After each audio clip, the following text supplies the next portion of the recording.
চন্দননগর ঠাকুর দেখার পার্ট 2। তো এখন আমরা সবাই মিলে বেরিয়ে পড়েছি চন্দননগরে ঠাকুর দেখার জন্য, জগদ্ধাত্রী পুজো।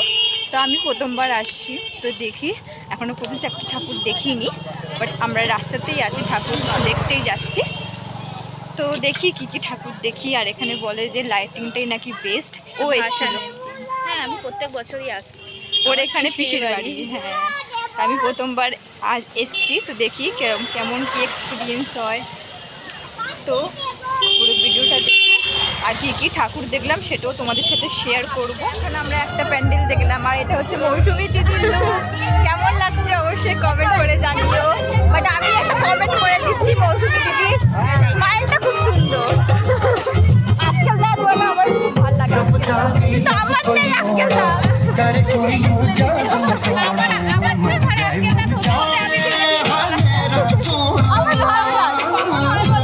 তোমরা কিন্তু জানিও যে হাসিটা সুন্দর কিনা।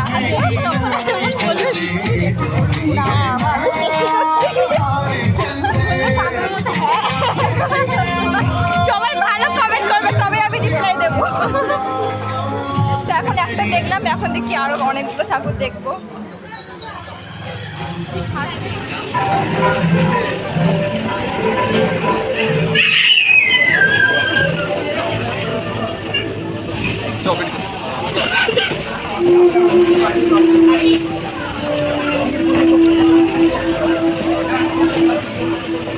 সত্যি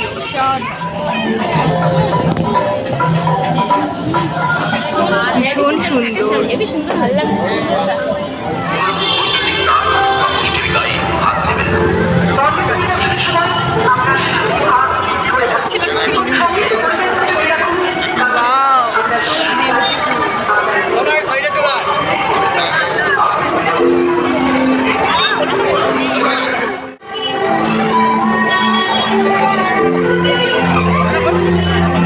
প্যান্ডেলে যাচ্ছি, প্যান্ডেলটার নাম হচ্ছে বোট।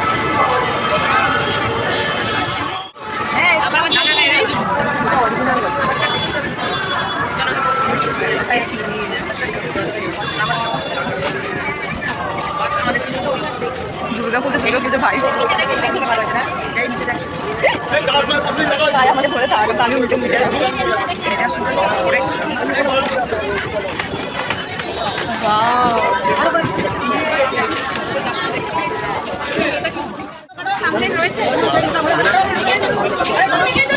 ভাগ পেলে আমি কিন্তু চলে যাবো।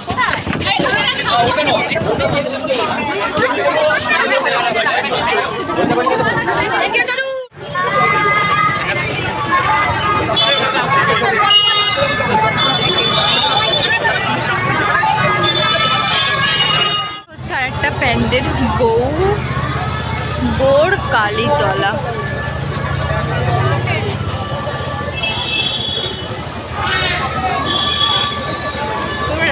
রাজবাড়ি বা কোর্ট টাইপের একটা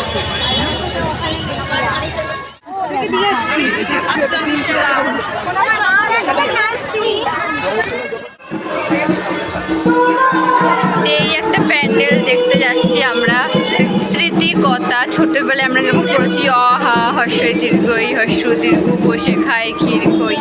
তো ছোটবেলার স্মৃতিকে মনে করেই এই প্যান্ডেলটা তৈরি হয়েছে। ঘন মেঘ গড়েলি দিন বড় বিশ্রী। ছোটবেলার কথা মনে পড়ে গেল। সহজ পাঠ ছিল আমাদের, খুব ভালো বই। ও ডাক মানে ও ভাত আনে।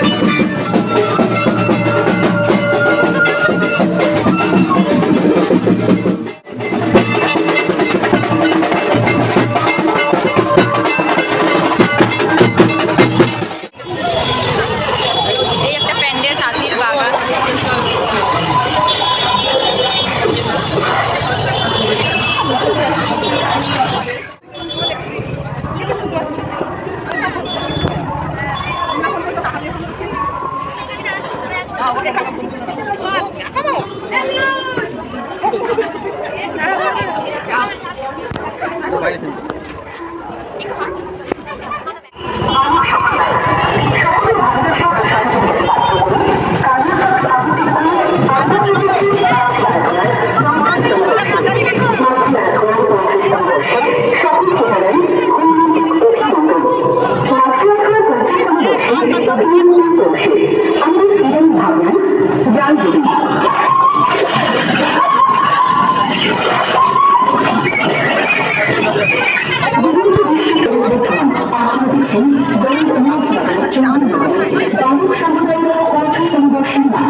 নন্দ কানাইয়া।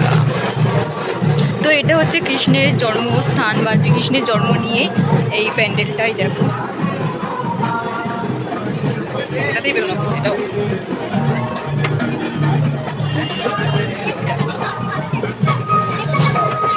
কৃষ্ণের লীলা নিয়ে প্যান্ডেলটা। ঠাকুরটা খুব সুন্দর। একটা প্যান্ডেল চন্দননগরে গতি। হয়ে যাচ্ছে বলতে আমার ক্ষমা করে দেবেন। তা সেই সব নৃত্যের যে মুদ্রা, সেই মুদ্রাগুলোই আমরা চেষ্টা করেছি আমাদের এই মণ্ডপসজ্জায় ডাকের সাজে তুলে ধরতে। আপনারা এই সুন্দর ডাকের সাজ অবশ্যই লক্ষ্য করুন এবং মায়ের আশীর্বাদ লাভ করুন এবং আমাদের অনুপ্রেরিত করুন। তো আমার তো খুব ভালো লাগছে চন্দননগরে প্যান্ডেল দেখে। এখানে ভিড় জিনিসটা নেই, যেটা কলকাতায় হয় সেটা নেই। ভালো ভালো ঠাকুর দেখছি, তো খুব ভালো লাগছে। আর অনেকই ভিড় আছে।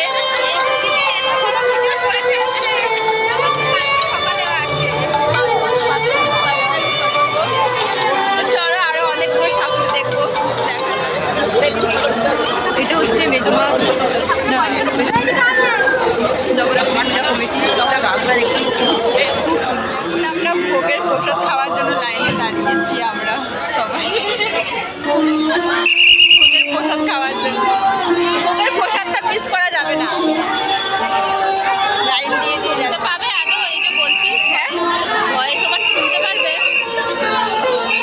এখন আমরা যাচ্ছি ভোগের প্রসাদ নিতে। আর লাইনটা একটু দেখিয়ে দে। লম্বা লাইন। আমরা তো কষ্ট করে লাইন দিলাম, কিন্তু এদিকে ভোগ শেষ হয়ে গেল, শুধু আলুর দম বেঁচে আছে। এতটা দুঃখ লাগছে যে কি বলবো, মানে বলার মতন না। ভোগ যে শেষ হয়ে গেছে, এইটা মানে লাইন দেওয়ার পরে ভোগ পেলাম না, সত্যি অনেকটা খারাপ লাগছে। আচ্ছা দেখি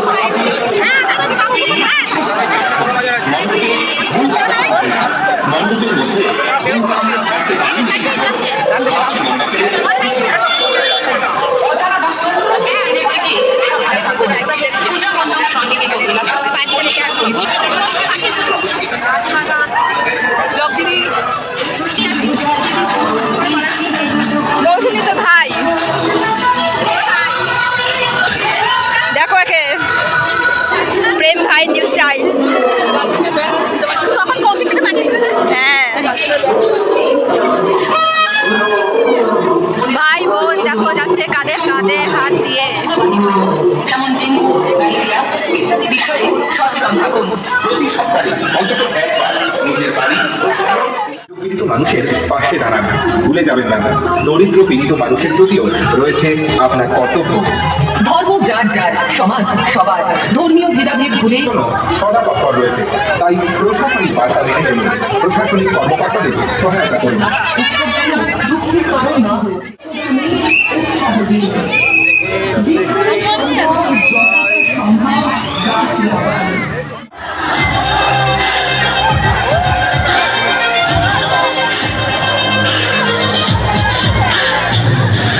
Сумьяванщик.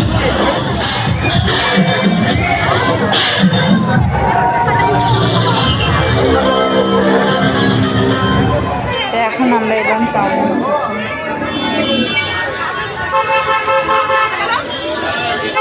দেখো কত সুন্দর সুন্দর সফট টয়েস। আমার তো ভাবছি সবই নিয়ে নি, সব নিয়ে নিতে ইচ্ছা করছে। সাদাটা ভালো লাগছে, লালটাও ভালো লাগছে, ওই টেডিটা। আর দেখো এখানে এরা কত মজা করতে করতে আনন্দ করতে করতে বাড়ি ফিরছে। আমি তো পুরো কেলিয়ে গেছিলাম, আমার মজা করার মতন একটু এনার্জি ছিল না, বাট এদের ফুল এনার্জি ছিল। এরা ফুল এনার্জি দিয়ে মজা করতে করতে বাড়ি ফিরছে, আর আমি ল্যাদ খেতে খেতে বাড়ি ফিরছি। দেখো তো আমরা বাড়ি চলে এসেছি ঠাকুর দেখে, মৌসুমী দিদির বাড়িতে। আর পেছনে প্রেম ভাই কি করছে, বডি বানাচ্ছে। তো বাড়ি চলে এসেছি, আর আজকে তোমাদের এই ব্লগটা কেমন লাগলো অবশ্যই কমেন্ট করে জানিও। প্রথমবার চন্দননগরে এলাম, ঠাকুর দেখলাম, ভালোই লাগলো। তো তোমরা কে কে চন্দননগরে ঠাকুর দেখেছো তারাও কমেন্ট করো, আর যারা দেখোনি তারাও কিন্তু কমেন্ট করো। আর কেমন লাগলো অবশ্যই কমেন্ট করে জানাতে হবে। আমার তো খুব ভালো লেগেছে।